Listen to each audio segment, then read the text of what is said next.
বৃদ্ধ শ্বশুর তার ছেলে বাড়িতে না থাকার সুযোগ নিয়ে গভীর রাতে তার অল্প বয়সী বৌমার রুমে যায়।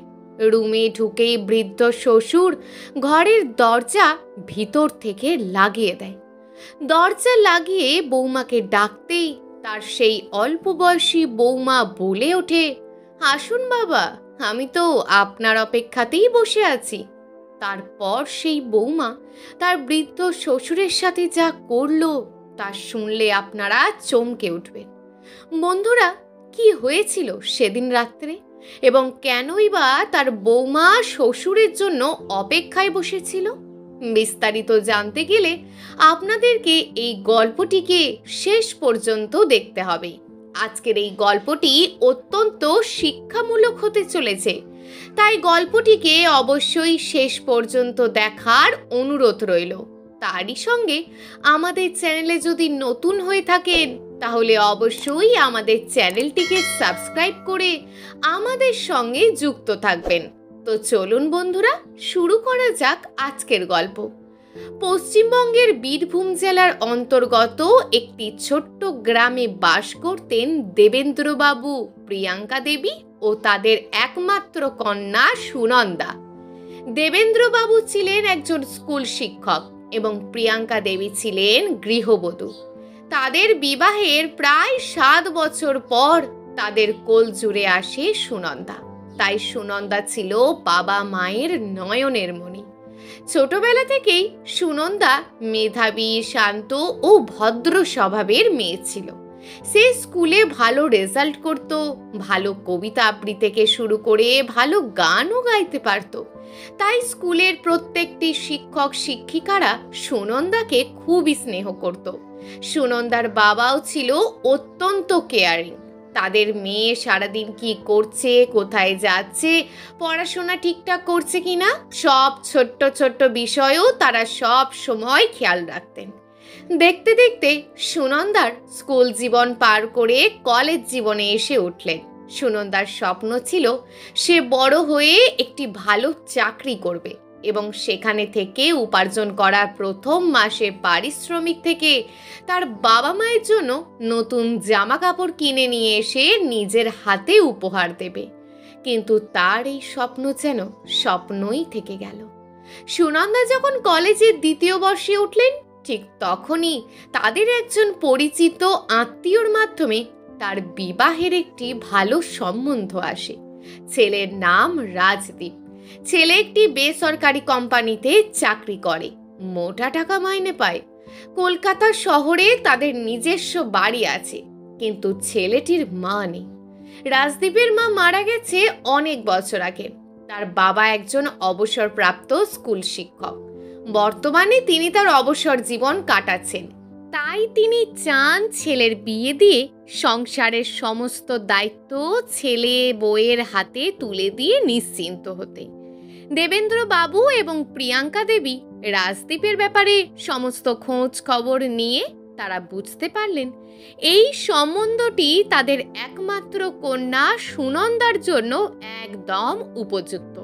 তাই তারা সেদিন রাত্রে সুনন্দাকে তাদের মতের ব্যাপারে খুলে বলেন এবং তারা জানতে চাইলেন এই বিবাহে সুনন্দার কোনো দ্বিমত আছে কিনা। কিন্তু সুনন্দা ছিলেন অত্যন্ত বাধ্য একজন মেয়ে। সে তার বাবা মায়ের কথা কোনো দিনই প্রত্যাখ্যান করেনি। আজকেও তার ব্যতিক্রম হলো না। সুনন্দা তার বাবা মাকে বললেন, বাবা, তোমাদের যেটা ঠিক মনে হয় তোমরা সেটাই করো। এই বিয়েতে আমার কোনো অমত নেই। তোমাদের যদি মনে হয় যে রাজদীপ আমার জন্য একজন উপযুক্ত পাত্র, তাহলে এই বিয়েতে আমার কোনো আপত্তি নেই। দেবেন্দ্রবাবু ও প্রিয়াঙ্কা দেবী নিশ্চিন্ত হলেন। তারা জানতেন তারা তাদের মেয়ের কাছ থেকে এরকমই উত্তর পাবেন। দেবেন্দ্রবাবু আর দেরি করলেন না। দুই পরিবারের সম্মতিতে মাত্র 5 মাসের মধ্যে তার একমাত্র কন্যা সুনন্দা ও রাজদীপের বিবাহ সম্পন্ন করে দিলেন। প্রথমবারের মতন সুনন্দা তার বাবা মাকে ছেড়ে, তার শান্ত প্রিয় গ্রাম ছেড়ে ব্যস্ত শহর কলকাতার উদ্দেশ্যে রওনা দিলেন। প্রথম প্রথম সুনন্দা তার বাবা মাকে ছেড়ে, গ্রাম ছেড়ে শহরে এসে মানিয়ে নিতে কষ্ট হলেও রাজদীপের ভালোবাসায় সে সব কিছু ভুলে গিয়ে নতুন করে তার সংসার জীবন শুরু করলেন। সুনন্দার স্বামীর রাজদীপকে অফিসের কাজে প্রায় শহরের বাইরে যেতে হতো। তখন বাড়িতে বলতে কেবল সুনন্দা আর তার শ্বশুর অরবিন্দ বাবু থাকতেন।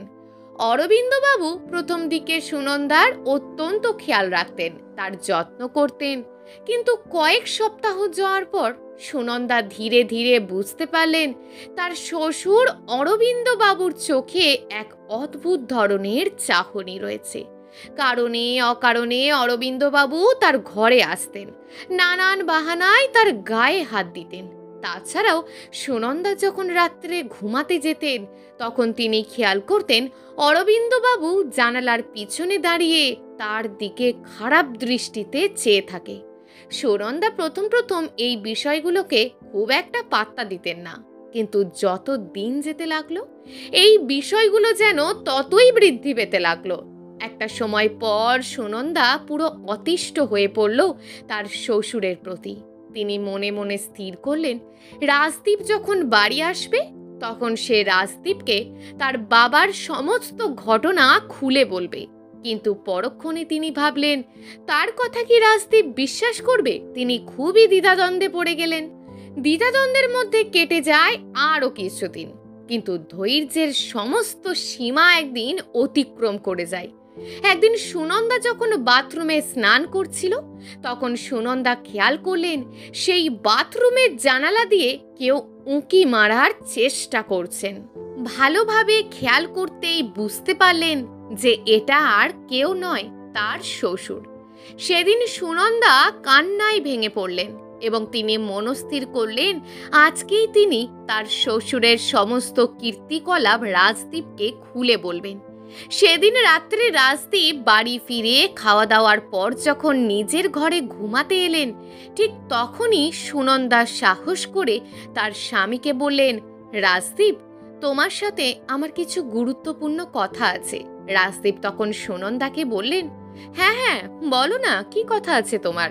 সুনন্দা বলতে শুরু করলেন, রাজ, তোমার বাবার ইদানিং ব্যবহারগুলো আমার একদমই ভালো লাগছে না।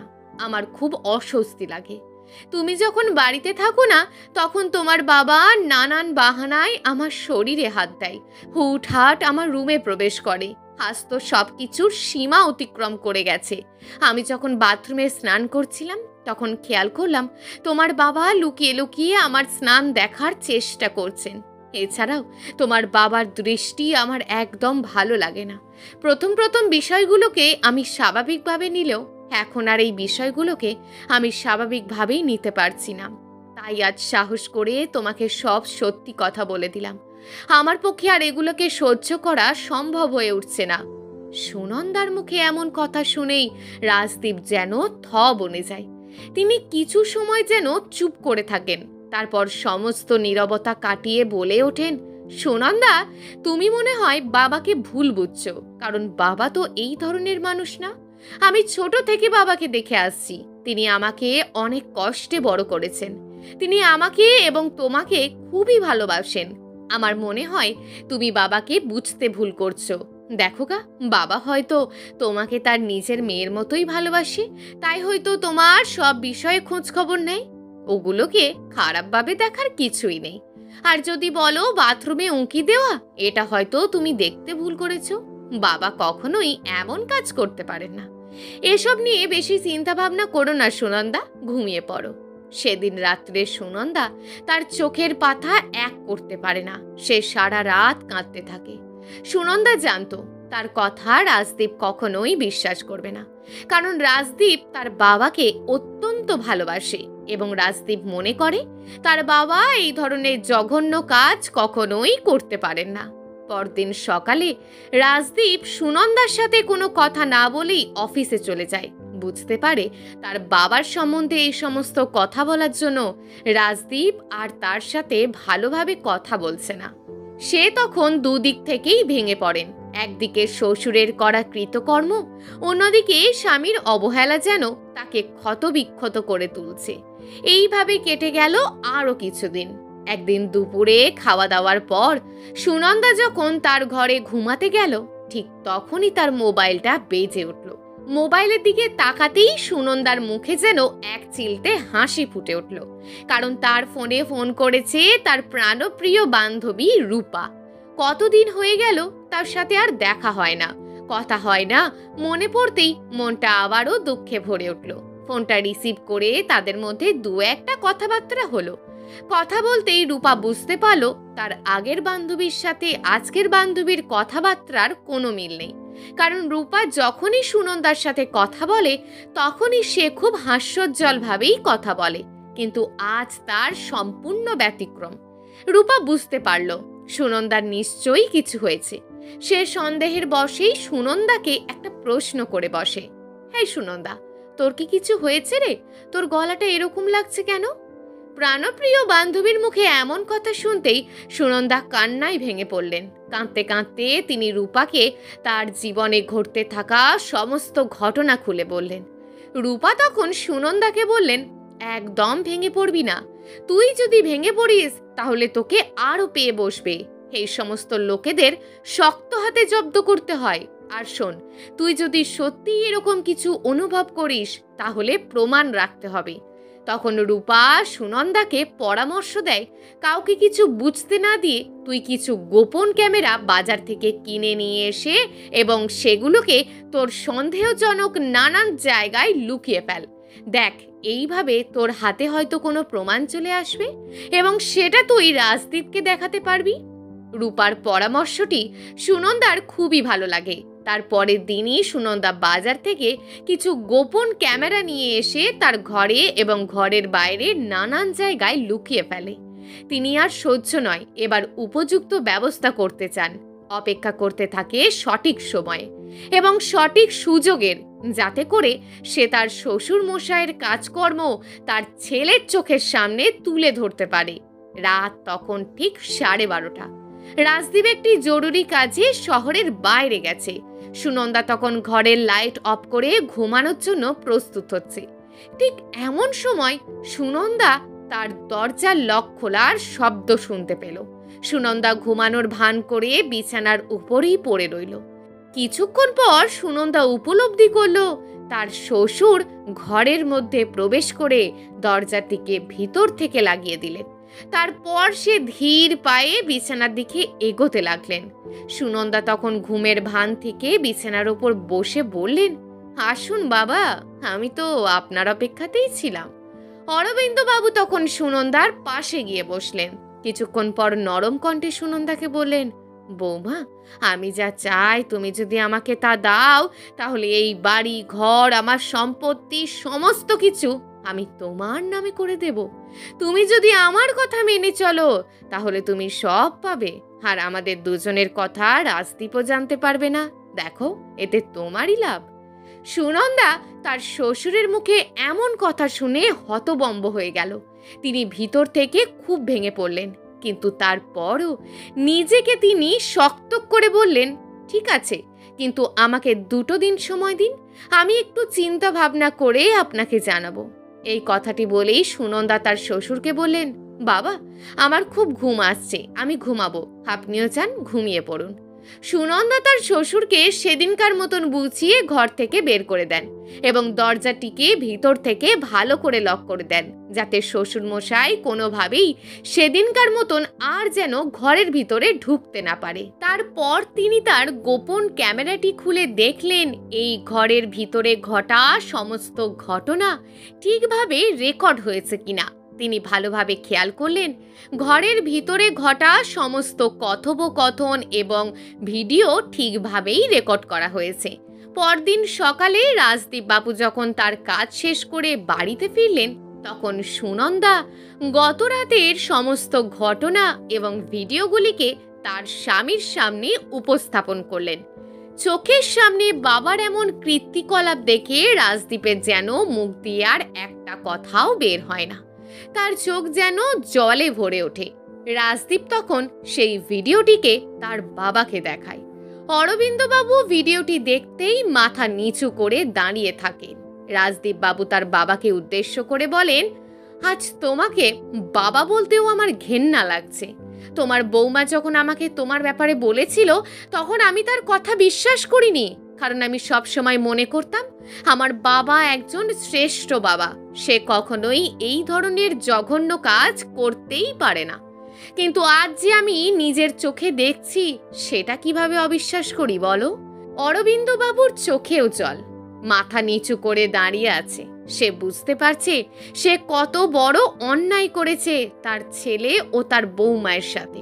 কিছুক্ষণ পর রাজদীপবাবু বলে উঠলেন, আমি পুলিশের কাছে যাব এবং তাদেরকে সমস্ত কিছু দেখাবো, কারণ তোমার মতন মানুষেরা যদি এই সমাজে থাকে তাহলে হয়তো দেখা যাবে সেই সমাজের কোনো মহিলাই সুরক্ষিত নয়। অরবিন্দ বাবুর মুখ ফ্যাকাশে হয়ে যায়। তিনি আজ সত্যিই খুব অনুতপ্ত। তিনি খুব ভালোভাবেই বুঝতে পারছেন তিনি কত বড় অন্যায় করেছেন। কিন্তু সুনন্দা তার স্বামীকে আটকে বললেন, শোনো, বাবাকে এবারের মতন মাফ করে দাও। আমি চাই না বাবা এই বৃদ্ধ বয়সে জেলের ভিতর থাকুক। স্ত্রীর কথায় রাজদীপবাবু কিছুটা রাগ কমিয়ে বলেন, ঠিক আছে, কিন্তু এই বাড়িতে বাবার সাথে থাকাটা আমার পক্ষে আর সম্ভব হবে না। চলো আমরা এই বাড়ি ছেড়ে চিরদিনের মতন চলে যাব। এই বাড়িতে আমরা আর কখনোই ফিরে আসব না। যেখানে বাবা তার নিজের বৌমায়ের উপর খারাপ দৃষ্টি দেয়, সেই বাড়িতে আর যাই হোক শান্তিতে বসবাস করা যায় না। এরপর রাজদীপ ও সুনন্দা সেই বাড়ি ছেড়ে তার বাবাকে ছেড়ে চিরদিনের জন্য অন্যত্র চলে যায়। নতুন ঠিকানা, নতুন পরিবেশ, নতুন মানুষজন, তারা তাদের জীবনকে আবারও নতুন করে গড়ে তোলেন। শুরু হয় তাদের জীবনের এক নতুন অধ্যায়। সেই অধ্যায়ে ছিল একে অপরের প্রতি ভালোবাসা এবং একে অপরের প্রতি বিশ্বাস।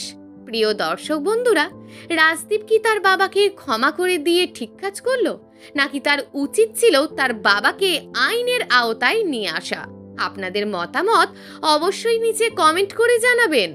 বন্ধুরা, এই গল্পটি থেকে আমরা শিক্ষা অর্জন করতে পারি যে কোনো অন্যায়কে চুপচাপ সহ্য করা উচিত না। যদি আমরা অন্যায়কে চুপচাপ মুখ বন্ধ করে সহ্য করি তাহলে দেখা যাবে অন্যায়কারী আরও পেয়ে বসবে। তাই সঠিক সময় সঠিক সিদ্ধান্ত নেওয়াটাই একজন প্রকৃত বুদ্ধিমত্তার কাজ। নারীকে দুর্বল ভাবা কখনোই উচিত নয়, কারণ একজন নারী যদি তার দুর্বলতাকে শক্তি বানিয়ে ফেলে তাহলে সে যে কোনো অন্যায়ের বিরুদ্ধেই রুখে দাঁড়াতে পারবে।